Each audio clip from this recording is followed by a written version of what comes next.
মেয়েরা তো আমরা প্রচুর প্রচুর স্কিন কেয়ার করি নিজেদের স্কিনকে উজ্জ্বল রাখার জন্য, নিজেদের স্কিনকে ভালো রাখার জন্য। বাট আমাদের যারা বয়ফ্রেন্ডরা আছে বা ছেলেরা আছে বা বাবা দাদা কাকা যারাই আছে, তারাও কিন্তু ডিজার্ভ করে একটা সুন্দর স্কিন কেয়ার রুটিন। উইকলি একবার হলেও কিন্তু তাদের করা উচিত।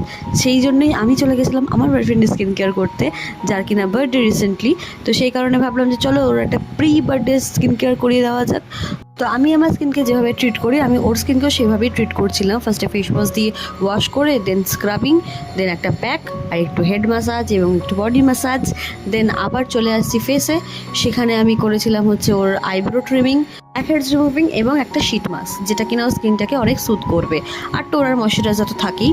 তো আমিও এটাই করেছিলাম ওর স্কিনের ওপর অ্যাপ্লাই, এবং খুব সুন্দর গ্লো করছিল এবং হি ইজ অলসো হ্যাপি। তো আমার মনে হয় তোমাদেরও সবার করা উচিত নিজেদের ভাই দাদা বয়ফ্রেন্ড হাজব্যান্ডের উপর। তারাও এইটুকু প্যাম্পার ডিজার্ভ করে, রাইট? তো আমার মতামতের দ্বিমত ব্যক্তিরা কিন্তু অবশ্যই কমেন্ট বক্সে হাজিরা লাগা।